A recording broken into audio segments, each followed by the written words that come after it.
This is Destroyed Nonchalance, taking culture apart one episode at a time. A social commentary podcast on pop culture, fashion, film, and music. Hello, welcome to this week's podcast. Today, Serena, Rick, and I are talking about identity and connecting it to pop culture.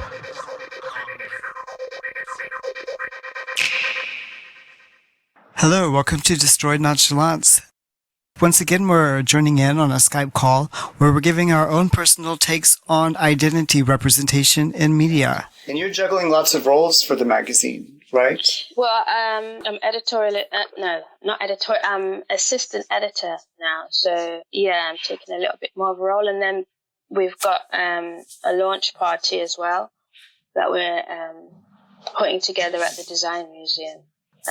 How's that going? Yeah, that should be good. Just invitations and invites, sending out invites and stuff. So that's here at the Design Museum in London? Park. Yes. Oh, okay. Yeah. Nice. And how many articles do you have in the magazine yourself that you've written? I've got a few actually. Like 6. Really? 5 or 6. Okay, so you have a real stake in this magazine. I mean, yeah. You have a real investment in it. Is it different from what you had thought it was going to be? I guess so. Yeah, I mean, it would definitely, like, I had a vision. Me and my editor, we kind of connected on the vision. It's funny, you kind of have a thought, but when it comes together, it's more than what you thought. Because I suppose you kind of brings it into reality when you see it, especially when you see it like when it's all like in the magazine and it's got all graphic design, the screen, it kind of makes it real, so it's exciting. Right. Well, congratulations on the assistant editor role. So it's official now? Thank you. Yes, it is. Like, would you describe it as a full-time job now? No, this isn't a full-time job. It's okay. Because it will come out twice a year. But I mean, I am doing bits throughout. But yeah, that it's not full-time. It's just as and when at the moment. Because there's a publication in October to celebrate Black History Month in the UK. Right. And then there's another one in February, which will celebrate Black History Month in the US. Ah, okay. So that's the twice-a-year publication. Yes, exactly. And do you have any idea what the February issue is shaping up to be? No, we've got ideas, you see. We are talking about what's going to go in it. And yeah, so it's coming up. And we're kind of...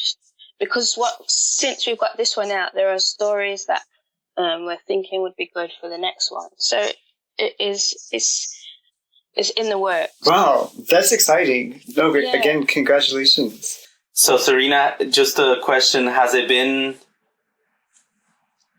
felt good to be so busy? Yes, it has. Yes and no. I mean, it's like everything, I guess. I mean, there are times where I'm enjoying it and I really like the research, and then, you know, when you have to sit down and actually, you know, bang out words and then make it coherent and interesting, it can feel like pressure.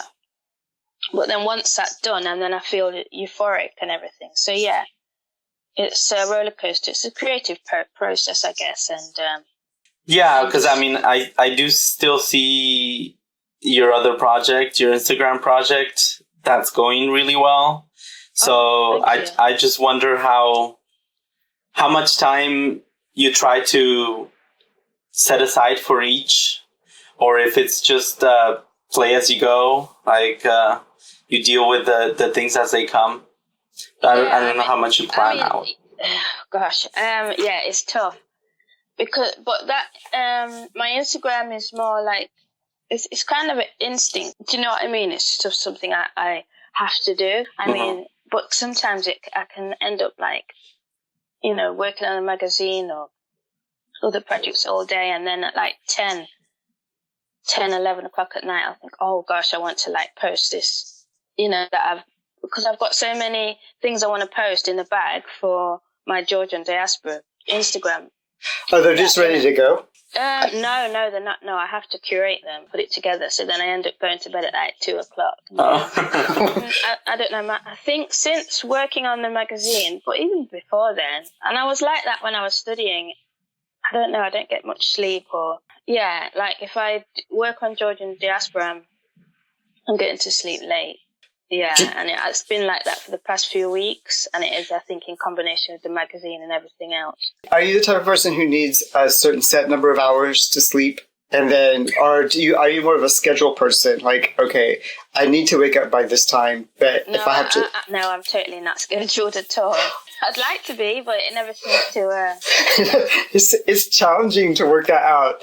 And I used to be the same way. Like, I would say, we would stay up until 2 or 3 in the morning, and then I would get up around 8 or 9. And as long as I was getting 6 hours of sleep, I would be good. But now we've totally flipped that almost. Like, we're trying to be asleep by 11 so that we can get up by 5. Does it feel better? Do you feel like you have more time in the day because you sleep at 11? I mean... Yes. Well, yeah. One, because at 5 o'clock, there's nobody around. There's no one to get in your way. And then we can get in a walk and clear our heads and get in, burn some calories, get our blood pumping. And then we go and we sit and work starting at 7 o'clock. And then by now, this used to be our lunchtime. So we're awake. But the downside to that, or it could be a kind of a shady benefit, is that when it's 11 o'clock and we know we're supposed to be going to bed, we don't have to be in bed by 11. We can stay up to 12 if we need to work on something. So that's an extra hour that we didn't have before if we were just always staying up that late. So I try not to do it that much because it's really bad all the way around to get less sleep than you're supposed to. So, but I do really like the 11 to 5 schedule. Rick might hate it, but... I'm surprised that it's working out the way it is because I've always been the kind of person that is waking up early. What the hell? Who does that? I hate that. It's surprising me how well it's working. So Rick, you feel like it's more productive to wake up at 5? Yeah, I mean, I do get the, having more time. It seems like a longer day, really. And we have more hours. I haven't been a morning person for a long time. And I always hated having to get up because you have to get ready to get to work at, 7 a.m. or 8 a.m. Since the work is different, I don't dread it as much, I guess. It's I'm looking forward to it being tomorrow morning again so that I can sit down and do some stuff, right? So it's a little bit different, and I like it more. The day flows a little bit better. So, Rick, why don't you update us on some of the stuff that you've been doing this week? Okay, well, I always feel like I just have all the media consumption part of this, what we've been doing. But I mean, outside of the work on IA and the other work that I do, some of the other projects I'm working on, we watch TV and we watch movies and, we consume media, and I find that to be interesting to talk about. So, I think last week we mentioned that we saw Hustlers, right? The Jennifer Lopez movie. So that really worked out for last week's conversation.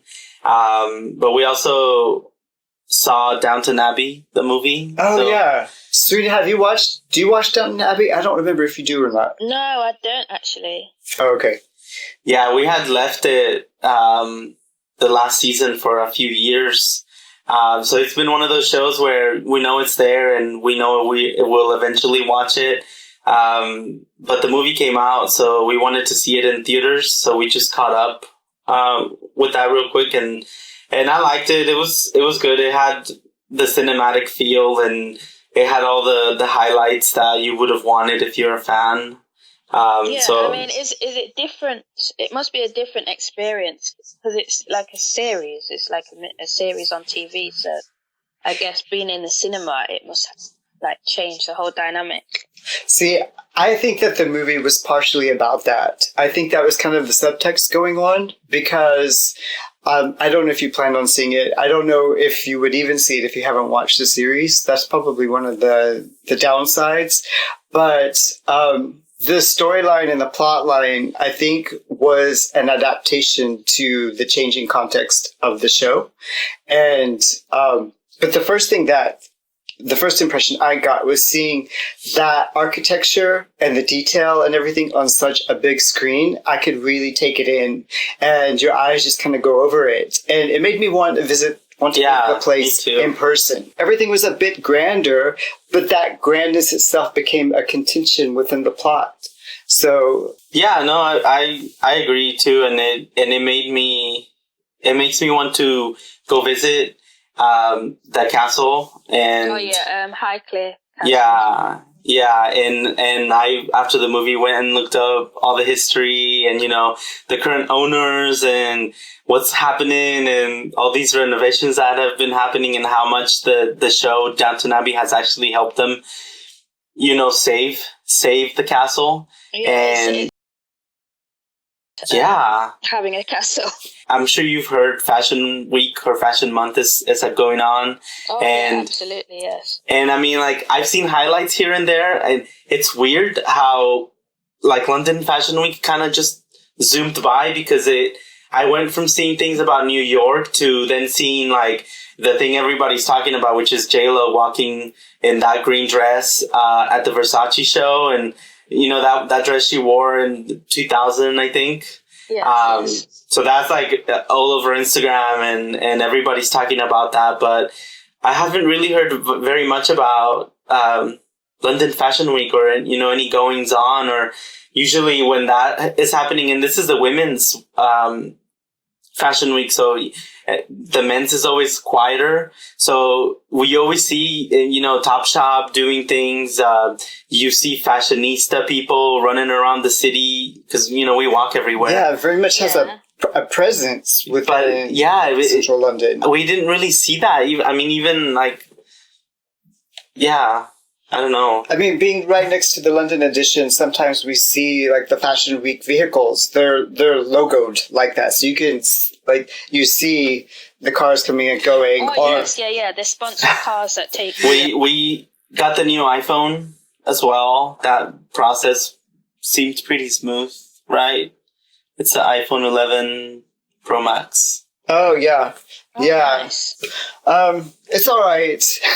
I'm developing a bit. I love the new camera. It's excited. No, I really like the new phone. I really like the new camera, but I'm getting a bit of like techno fatigue where it's sometimes a bit of a struggle just to get the stuff that I have to work like I need it to work, and it can be like a constant battle. And then when you go and you switch out the hardware and you have to totally reset all of your software, and it's just the internet.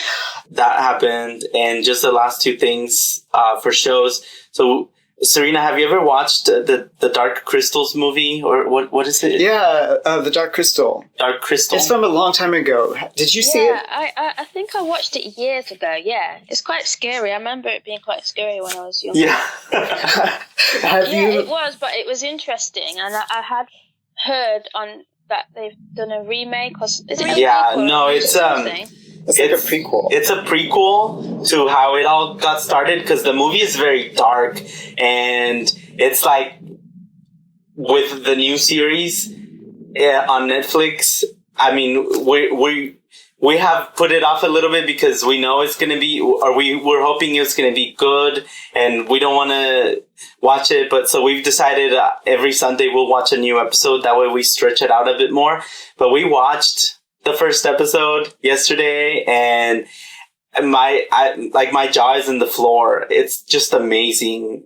Oh, really? The detail, like, it's like watching a movie every episode. It's an hour, and I mean, the level of detail that the story has, and the level of detail that every little character, down to the flower sprout, just, I mean, it's amazing, and it's really haunting to know what happens in the movie and to know where this story kind of ends, but you're curious to see what happens in this rebellion time and how all of that builds up and how really it all got started, because it's a big story about, what would you say, like gluttony, and these Skeksis, birds are trying to like live forever. So yeah, it's about, the gluttony and just the exploitation that the dominating class or the dominating group will impose on all of the underclass, and the kind of story that the underclass has to buy into in order to keep this dominating class in its position. That's interesting. Yeah, there's so many parallels to life. I mean, with this story, you have the royals and peasants and the different clans and the ruling class. Yeah, eco-destruction. Yeah, it's just, I was just like dazed for half of the show, and I was just like, oh my God, Troy, this is crazy how good this is so far. I don't know if I can remember the storyline. I do remember the scary birds and the storyline of the film. Yeah, just basically with the film, these they take the life force of I can't remember the name of these beings. I don't remember the name either. Yeah, I didn't remember the storyline all that well either. So is it okay to watch it without? Yeah, I think so. Yeah, I would think so. I think it makes it more haunting to watch the movie first. You would have watched the movie because it's been out for years. Yeah, I remember it and being kind of like it really scared me when I was a kid, but I can't remember the actual. Even the first episode, it has this really sad, scary moments, but it's not in like, It won't be like a horror. It's more fantasy fairy tale allegory kind of. Just because, for me, it's so much darker because I know what's coming, and you see the beginnings of it, and it's so terrible. So I love the show, and I'm excited to keep watching it, and I'm so happy that they made 10 episodes. It seems like it would be so expensive because they're using the puppetry and everything, just the way that they made the movie. So I really hope no CGI or anything. No, only CGI to remove the strings and all of that. So I haven't even read about the production of it. There's a documentary. I haven't seen it, but I've heard small things, and the original filmmakers, and this is kind of like a lost art, So it is. I hope people watch it, and I hope that more things like these get made. Just because there's it's such an art, and it's such attention to detail with everything. And the story and just everything is just so good. I know I keep gushing about it, but it is really good. I think it's worth it. Yeah, and because the series, at least the first episode, has been so good, I would say if you have time, watch the first movie again, because this new series is such an investment that if you have a clearer understanding of where this is all heading, then that investment will continue to pay off as we watch the show. So I might even go back and watch it again myself. Yeah, and you'll see the huge differences from the technology that they were able to use back then to now. Everything is just so much more updated, and it looks nice. But yeah, and we did keep watching Tales of the City, and it's gotten better. It's gotten so much better. I understood your points in the first episode. And in fact, because we watched the first episode, I think we're on episode 4 now. Yeah, 4. And after watching the first episode, Serena, I was a little worried that I was going to not like it as much. Because first of all, I don't know why they changed the opening credits. Yeah. But Tales of the City had a certain kind of theme song, or at least a melody that played through all of the theme songs kind that of like connected all of the series. And it had a very San Francisco in the 60s and 70s feel to it. And now looking at it, it looks like a Lifetime Hallmark special. Yeah. The opening credits look and sound like that. And then when you were describing it as like this forced, multi-representational, like just completely out of like I don't know, something that's not even reality. I was a bit worried that I wasn't going to like it. Yeah. What have they done to the show? But I think we're in episode 4 now. Yeah. And it doesn't seem so forced. You're not seeing 100 people in a certain because that was a party, and then you were seeing the drag queens, and you were seeing like every representation box checked. But everybody can... Yeah. But it reminded me of a conversation that I had with a woman when I was living in Boston. And she was describing how much she liked the Cambridge area where Harvard is, because it was such a mix of people that it reminded her of living in San Francisco. And now that Tales of the City has moved past the first episode and into more individualized storylines, then it's not such a forced mix. But Rick, I thought you had mentioned the Chelsea Handler documentary we're in the middle of. Hello, Privilege. It's me, Chelsea. Yeah, you can talk about your week now. We haven't finished it, but are you a fan at all of Chelsea Handler, Serena? I don't really know her. I know she's a presenter. I don't know if she's an actress, or I don't know much about her, to be honest. No, neither did we. Neither did I for the longest time. But starting in about 2016, when Trump got elected, she just totally changed what her approach was going to be. I know that she slept with 50 Cent. That's about it. Yeah, and she did some. She made her name by being controversial and snide and sarcastic and everything. And in the name of furthering her career, and for the sake of entertaining everybody, she did some things that are really distasteful now looking back, but they were distasteful then too, but that was part of the entertainment value. And she's completely changed her tune. And, she's like, look, I know, and with this documentary, she's kind of saying, I know my whole career was based on a privilege that I couldn't see. And I was blonde, and I had access to this and access to that. And growing up, I was very self-pitying, and I felt embarrassed for what I didn't have. And then I went out to LA, and I didn't have to do very much. It felt like a lot at the time, but my career just kind of blew up. And looking back on it, it's like, wow, I can't believe I've done some of the things that I've done. But with this documentary, she's looking at white privilege. And the first thing that she starts to do is speak with African-American, Black people about white privilege. And what gets communicated to her right away is that white privilege is a white problem. Everyone else is looking for equality. And for some people, equality feels like less. So white people need to take care of white privilege, and everyone else, everyone else wants equality, and that's what the expectation is. And there have been so many obstacles to that just getting simple equality.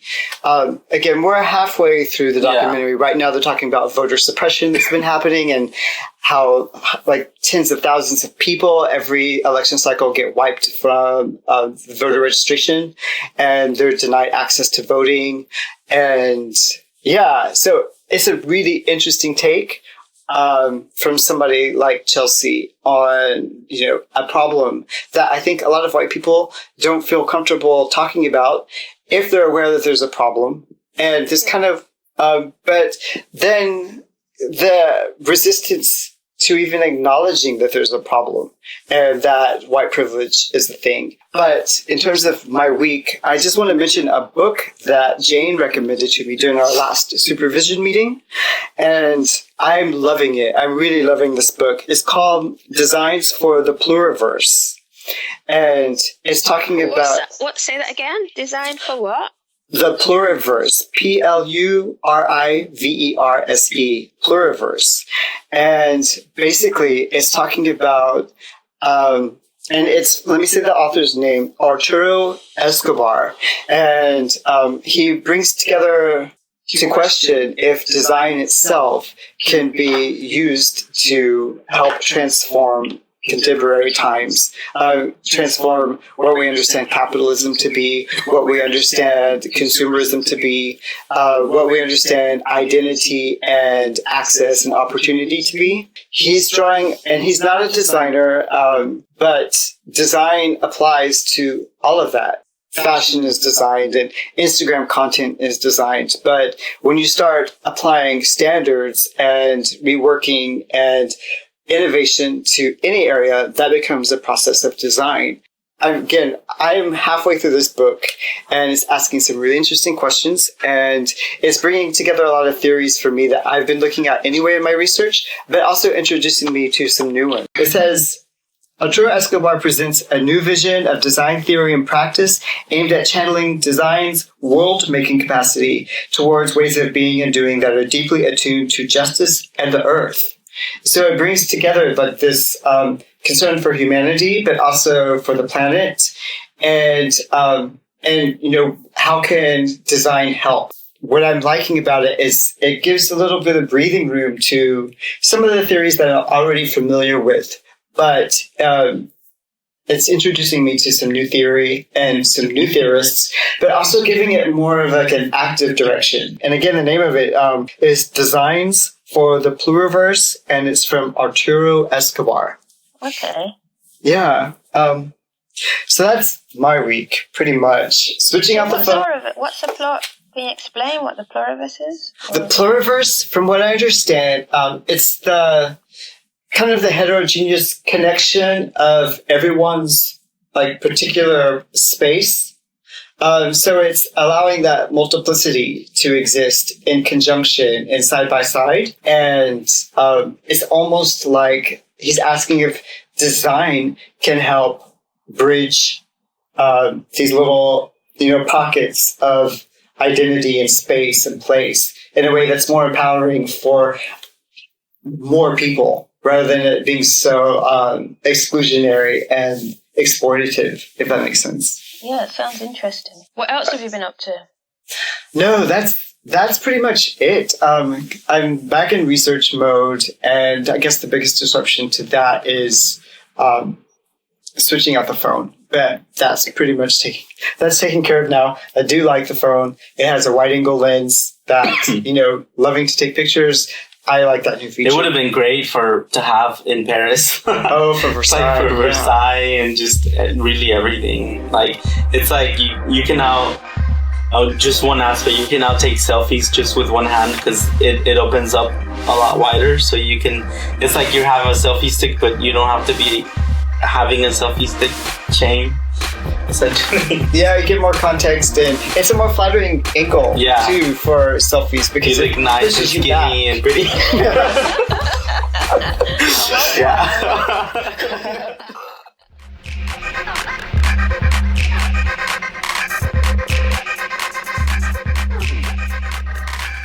I thought what we could do this week as a follow-up to introducing some of the basics of identity and trying to understand problems in pop culture when it comes to identity. Well, so I think the biggest problem to me, and I'll talk about this more later, is when I was younger and even now, just growing up, everything is overwhelmingly a representation of white identity.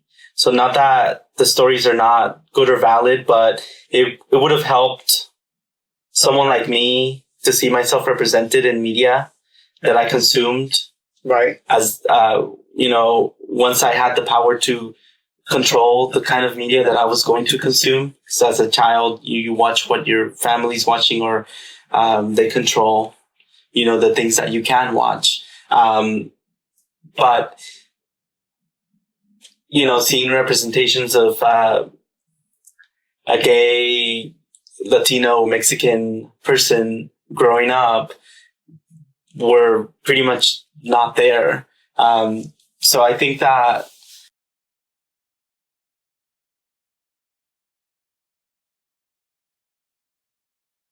the things that I found were good, and I'll talk a bit more about it, you know, with some of your other questions on the impact that some of that media has had on me. But it's getting better now, but it's not getting better fast enough, I think. I think, that's, I would say, one of the biggest problems. Not enough representation? Yeah, just not enough representation. I think that, we can all have a piece of the pie, and right now we're getting one slice. Right. Basically. Oh, yeah. And then it can go for, any other group that is not white. Representation, like Asian people just recently now getting that, first they had the Joy Luck Club, and 30 years later they had Crazy Rich Asians, as far as the Hollywood major movie right that hadn't come out.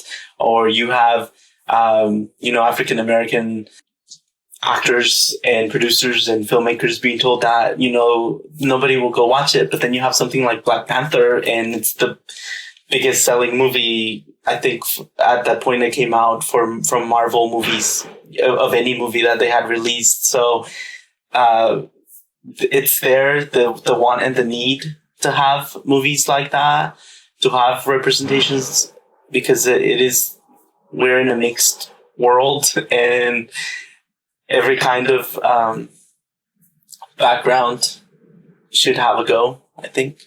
Right. Yeah. Right. Yeah. It's interesting how, when they said that Black Panther, it wouldn't sell, but then taking it away from how it might feel or is personally, in that kind of context, it's about the numbers and the perceived numbers then, and for a long time, and still in some sense, it's about what sells.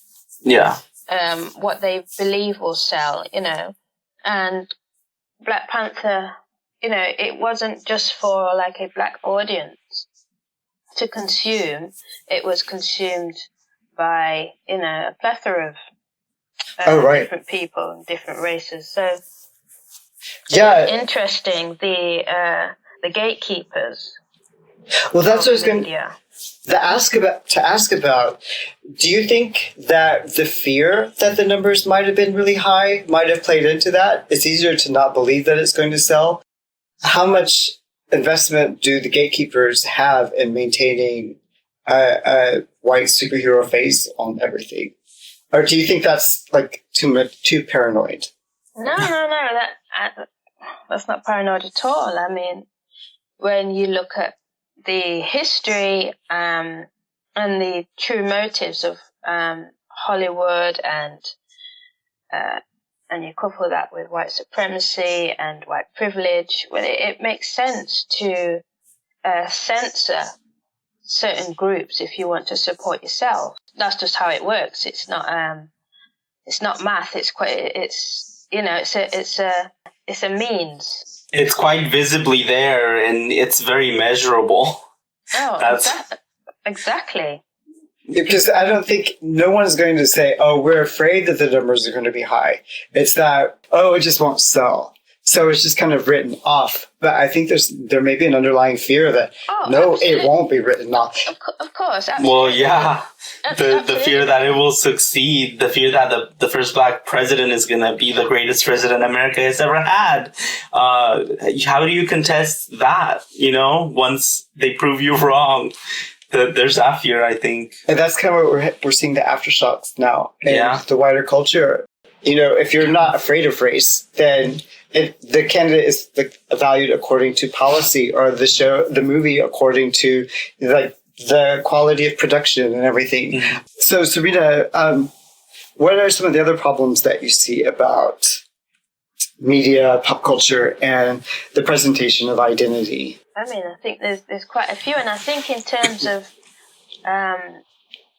what is perceived as knowledge or educated knowledge, I think there's a problem there where you have like Wikipedia and Julian Assange, Cambridge Analytica, where politics is used media in order to get themselves ahead, I think. Oh, right. I think that's really interesting how since Obama has come in, and how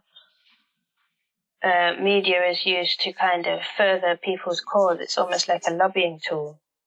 that has a subtle way of being able to gather people. Like activate fears. Exactly, to engage people. Right. Exactly, to activate fears and their agenda. I think that's huge. I really do. I think that's the problem, where people will find it hard to, to differentiate what is real, or, what they say is fake news. Oh yeah, that phrase gets thrown around so often now, just to negate, pretty much anything you feel like negating.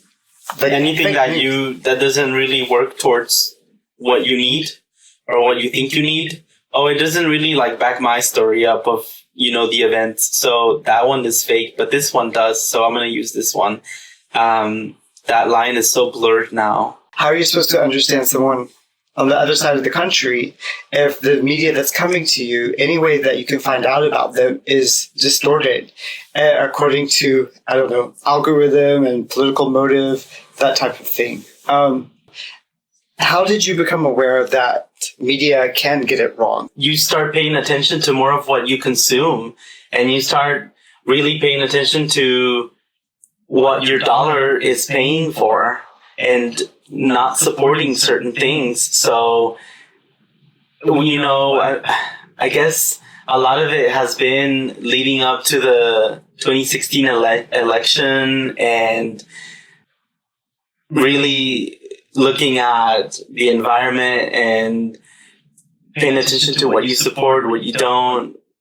It's a gradual change. It didn't happen overnight. I mean, you're describing, when I think of 2016, that's pretty recent. So would you say you're more recently aware of distortion in media?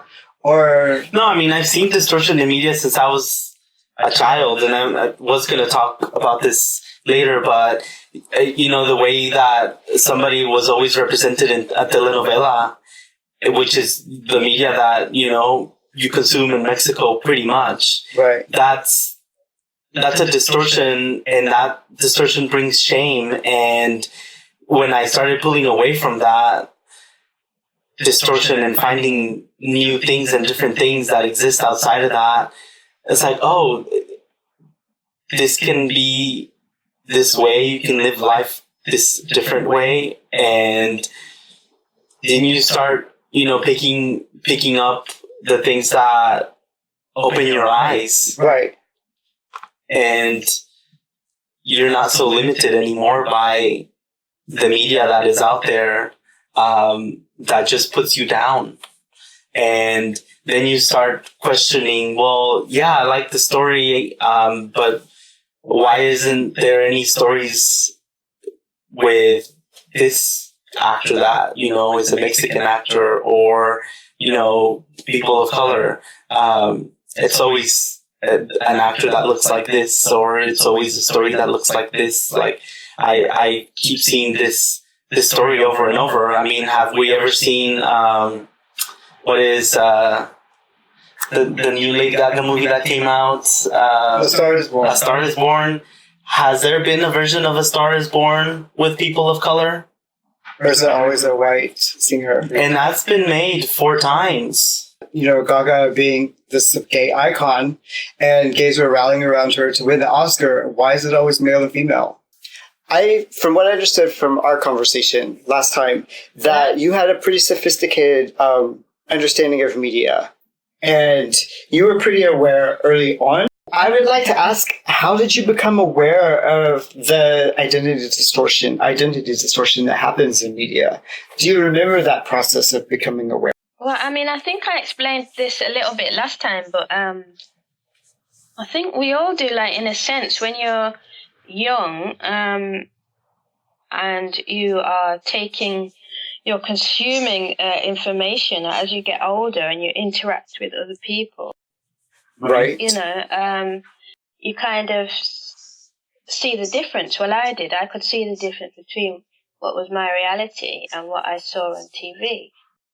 Yeah. Or what I read in school books to the books I read at home. Right.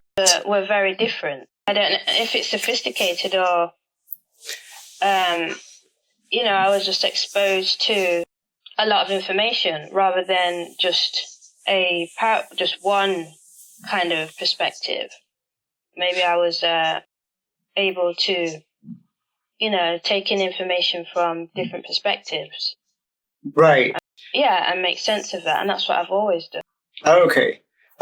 Because see, like for me, for example, and we're talking about, white representation in media, there was not ever a lot of reason to question it. And so... I'm sure. I mean, and I see that. And that's why I'm not... Like, when people have a point of view or perspective, I almost... And I'm not appeasing it or anything. It's like, it's understandable. Because if I was brought up with the same sense of representation or basically privilege, I'm sure I'd think the same way. Yeah, I mean, no. But it almost sounds to me, Serena, like you're apologizing for them. Yeah, no, but but I'm not. I'm definitely not apologizing, but I can see through it, if that makes sense. Like, I can see through it. I can see through the ignorance, because I'm sure if I was brought up with the same type of opportunities and a way through, I'm sure I would act exactly the same, because if you don't know, you don't know.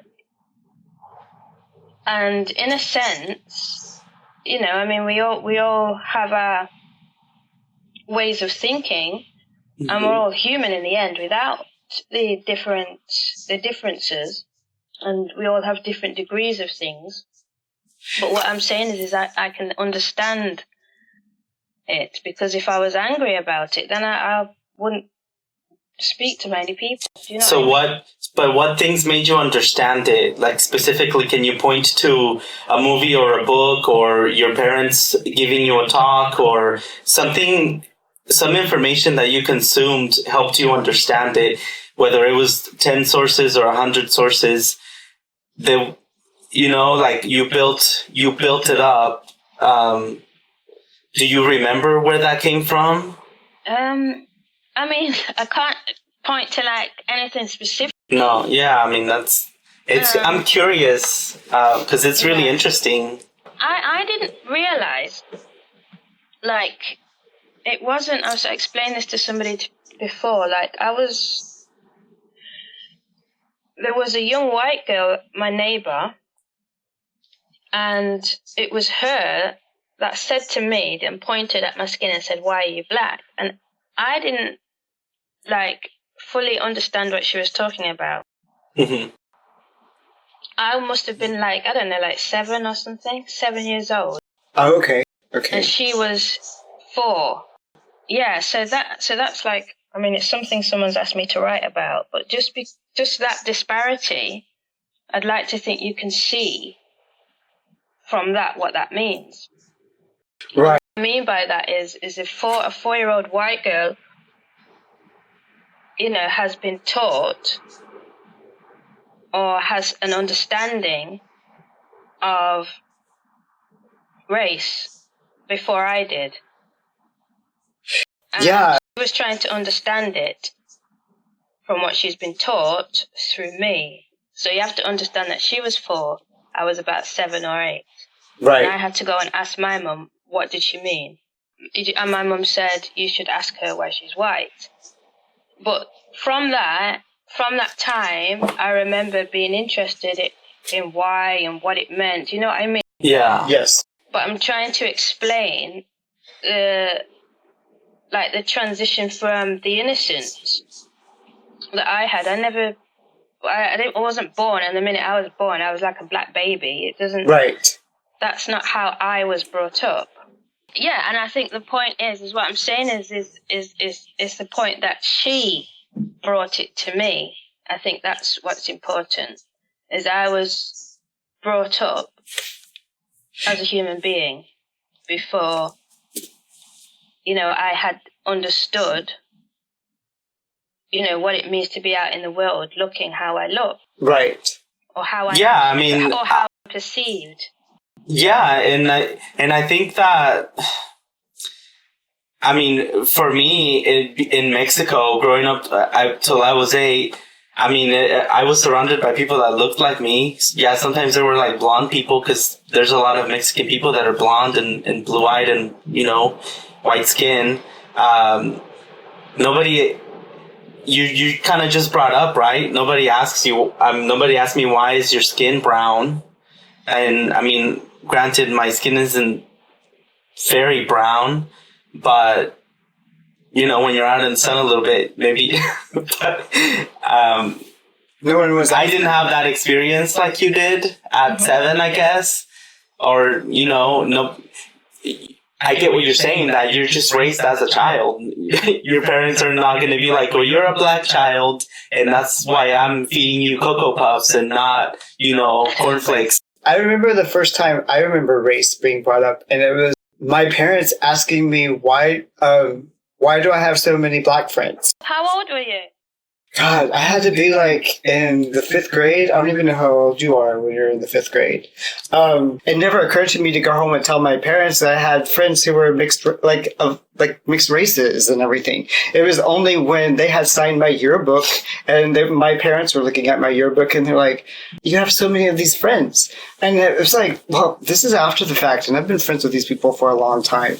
And that is the first time that, I mean, granted, I grew up mostly in suburbs, neighborhoods with the cul-de-sac where everybody could see each other's house around the circle, and we could walk everywhere and probably never see, as far as I was allowed to walk, never see anyone that looked that different, except for maybe the house was a little bit better or a little bit worse. And attention was drawn to that for sure. Like, oh, well, you don't want to talk to these people. Go to the other side of the tracks, essentially. I didn't even know that existed. I didn't even know that existed. You want to talk about a bubble. It was well, yeah. And so I didn't know. And then we probably ended up moving somewhere, or, the elementary schools tend to be smaller and more neighborhood based. And then middle schools are more regional, and high schools are even bigger. So it was probably when I went to a middle school or something, and it was a bigger mix of people that, okay. But no, honestly, we were paying attention to the sizes of people's houses, what classes the students were in. Okay, well, you don't want to go and hang out with these people because they're not in the right classes. But then it was when there was a bigger mix of people when we went to middle school, then it was more diversity. And I don't know. It just didn't it wasn't even something I was conscious of. So were your parents that they were saying this because they think it was a negative thing? Did you pick that up, or did they verbalize that you shouldn't be hanging around with black people? No. It was something I probably picked up on. It's just I was really sensitive. Maybe that was it, but. Do you think it was a good thing or a bad thing that she approached you about it? I mean, I don't see situations good or bad. I see experiences. Yeah, which she probably was too. I mean, she was probably just confused. We were friends. We'd play in the garden and have, we were friends. Yeah. And obviously, she was wondering why, and it had to be something that had been told to her, or by someone or something, for her to be able to form the question. Even to spark your curiosity. Yeah, of course, curiosity. Yeah. Yeah. I mean, I was never curious about her physical makeup. I don't know. Okay. That's what, to me, so I don't know. To me, I was never curious about that. And I'm still not really. It's only people seem to point things out to me. The Chelsea Handler documentary, one of the metaphors that she uses, that when you're a fish swimming in the pond, somebody asks you what water is, you may not even understand the question because you have never seen outside of the water.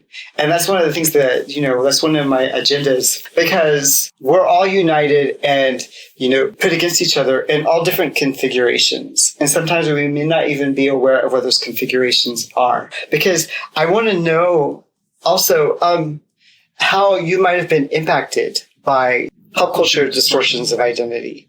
Because you start to recognize that they're there and you're aware of them, there's a problem, but how do you start uncovering the damage or the reactions that you've had, maybe without even realizing it? from a young age, representations of identity in media have had an impact on me. Some positive, but in many negative ways. So, like I was saying earlier, telenovelas. Growing up in the Mexican culture, that's what you watch around the TV with your family.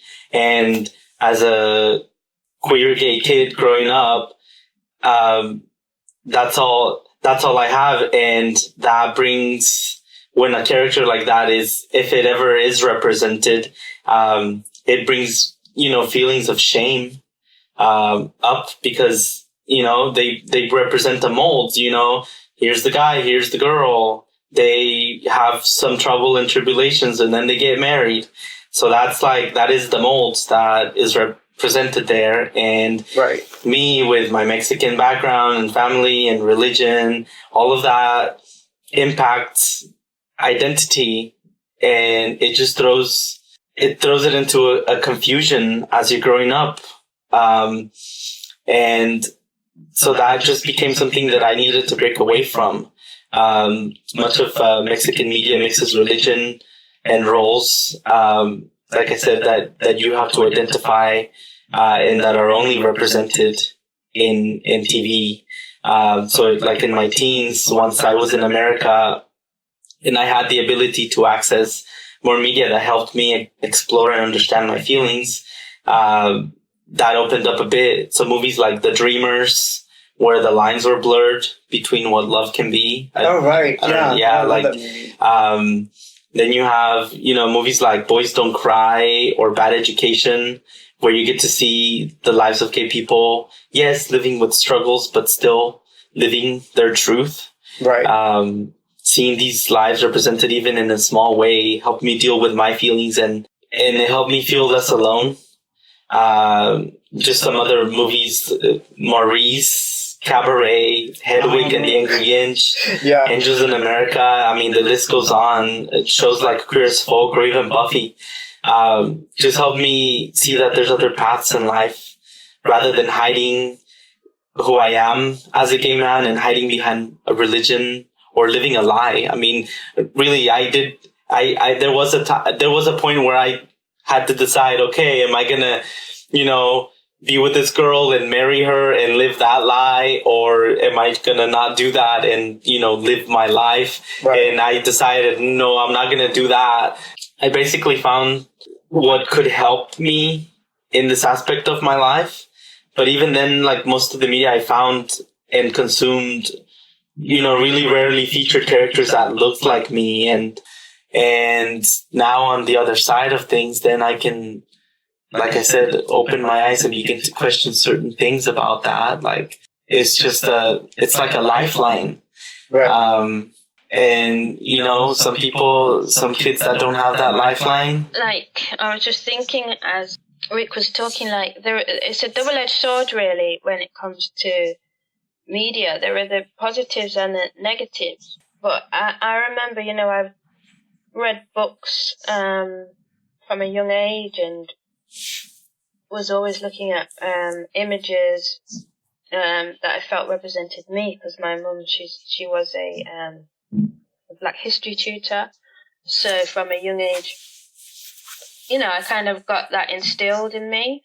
Right. It was just something that I knew. So when it came to media, I did see positive and negative aspects, stereotypes. I mean, you've got Gone with the Wind. I can find the positives in it, though. I found that movie dreamy and romantic, regardless of the subject matter. And the actresses in it that played the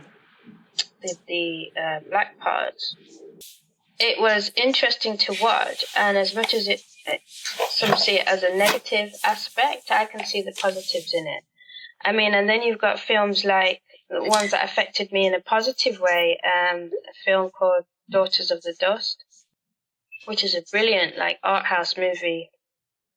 And it was just beautiful the way that it kind of gave you a different aspect rather than, a film of a stereotypical character. Right. Of a black female perspective. And I just thought it was really good. I recommend anyone to watch it. I mean, and the same as Rick, it doesn't matter what the story is, really. I mean, it could be from whoever's perspective. It's the struggle or,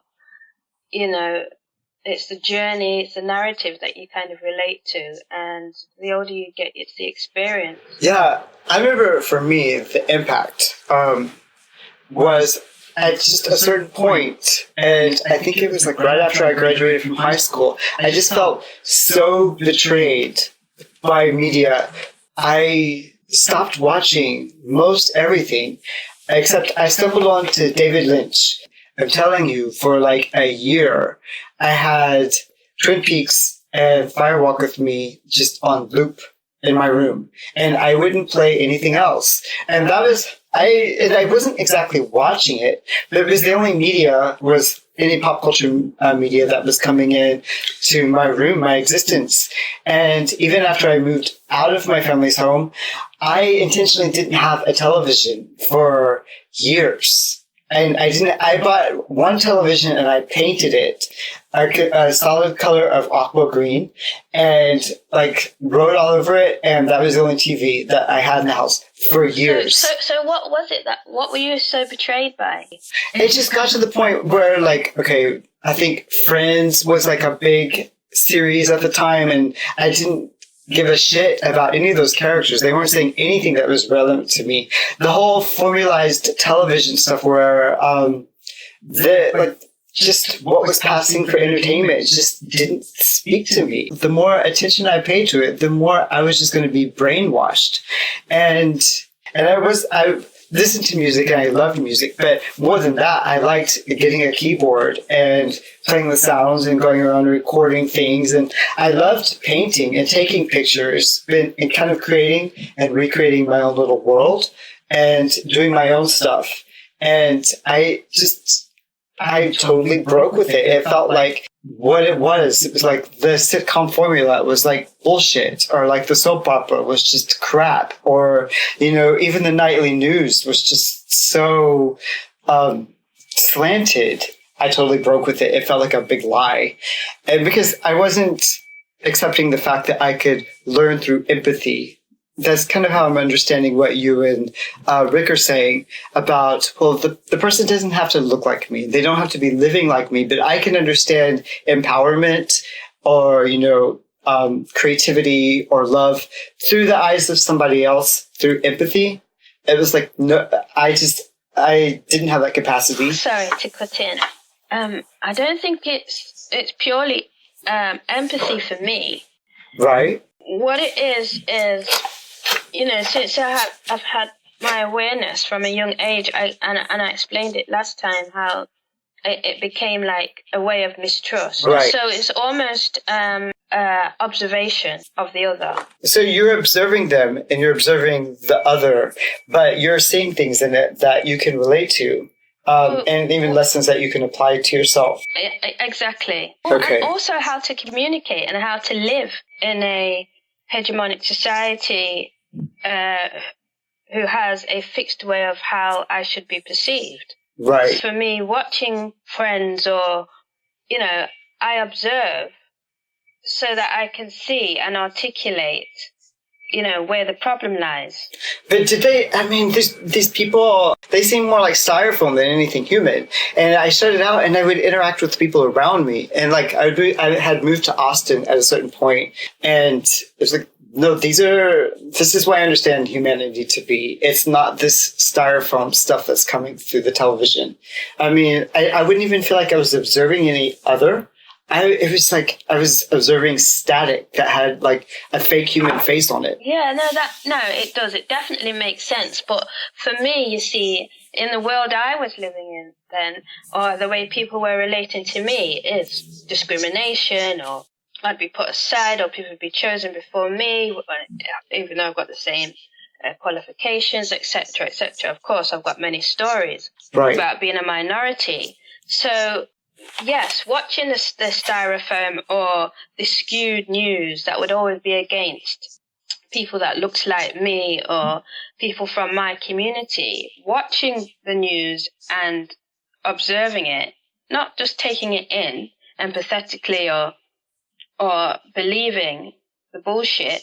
But the fact that I would watch it, and I do the same now, I can watch it and I've got a sense now. I can pick up the lie. I can watch Friends and see where I mean, maybe Friends isn't a good example, but something like Friends or any program at Disney, right? I can separate, the positives of the message they're trying to tell, but I can also see the negative propaganda that it's trying to support and consistently support. It's obvious. It's obvious to me now. In any form of mediatization, I can just see it. You pick it up, and you pick it up in the smallest ways too. I mean, exactly. Yeah. How is it always in everything that I've seen, Sex in the City or anything? Oh, you go to Mexico, don't drink the water. Like, because you're going to get diarrhea. Who cares about, these Mexican people who have this history and were very, astrologically, mathematically astute. Yes. Right. And it's kind of thrown away to you can't drink the water. Well, okay, I guess I won't go, or. And you see, that's about fixed perspective. It's what they decide to tell you. Yeah, I mean, down to the way that the map represents land mass. Exactly. Africa land mass is just gigantic compared to just the U.S. or anything like that. America. When I was I was about 10 or 12, and I came in and.